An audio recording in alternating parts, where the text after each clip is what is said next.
asaj se çfarë ju keni denoncuar më herët në lidhje me raportet. Ju sot sollët sërish raportin e Komisionit të Jashtëm të Parlamentit Evropian, por më herët ju keni denoncuar se përfaqësues të lartë mazhorancës socialiste kanë bërë presion vëzhguesve të huaj për ndryshim të raportit. Për çfarë bëhet fjalë konkretisht dhe kush janë këta vëzhgues që janë kërcënuar dhe nga kush janë kërcënuar?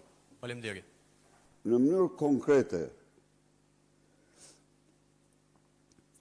presion antiligjor, antidemokratik është bërë ndaj ekipit vëzhguesve të SB Odirit. Dhe unë këto i kam denoncuar në të gjitha instancat ndërkombëtare dhe publikisht. Dhe në këtë fushat presioni është implikuar vetë personalisht Edi Rama dhe ministri i tij i jashtëm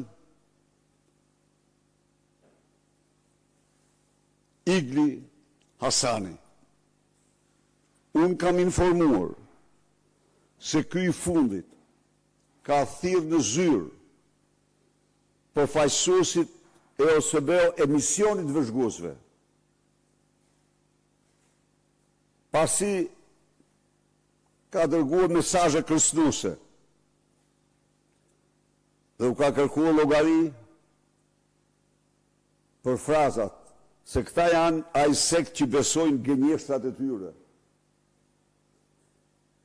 Këta besojnë gënjeshtrat e tyre.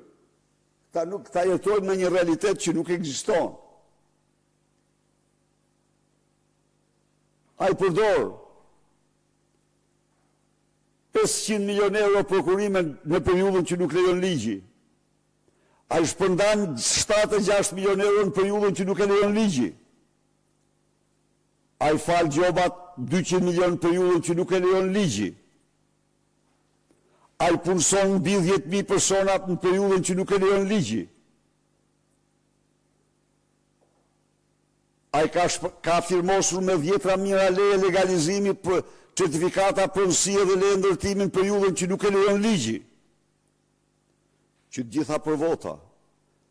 Ai ka dhënë licenca për një sipërfaqe 140 herë më të madhe për mbjellje kanabis në kundërshtim flagrant me ligjin. Janë përdorur të gjitha, ai ka shëndruar, do vi këtu unë me jush, para jush, se këtu po bëhet gjyqi, ndërkombëtar një farsë elektorale. Ai ka përdorur 10.000 punojës të administratës.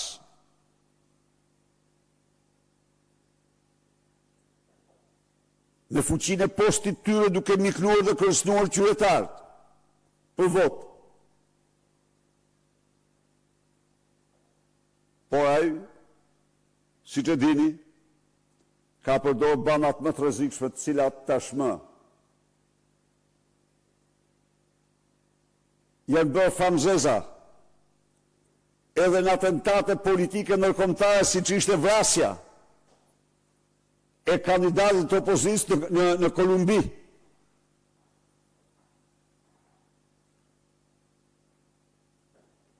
Mos harroni se dritanxhikat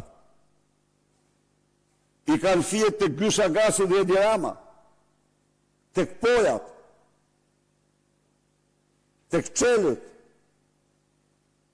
Po, para 3 ditësh, para një jave, u godit kandidati opozitës, kandidati për president, në Kolumbi. Dhe presidenti tha mafia shqiptare, tregoj dhe emër personi. Njerëz të lidhur me Edi Ramën janë rrezik ndërkombëtar sot. Kështu që nuk mundet më iku kjo kohë. Po këta nuk kanë, kur nuk e turp, bën çdo gjë dhe thuaj çdo gjë. Në këtë raport, të cilin e vetja që e përmend është ajo, të tjerë se përmendin dot. Tjerë mbeten 2 javë duke cituar zotin Shide. Qitoja është një europarlamentar, socialist, në rregull. Nuk them. Po s'përfaqëson raportin ai. Mendimet e tij i ka në raport, i ka votuar. Këto që po lexoj ju kanë votën e tyre, janë unanime. Pas një nga demokratë dhe socialistë, nga popullorë dhe socialistë janë votuara. Sidomos zoti Shile që është edhe është reporteri për Shqipërinë.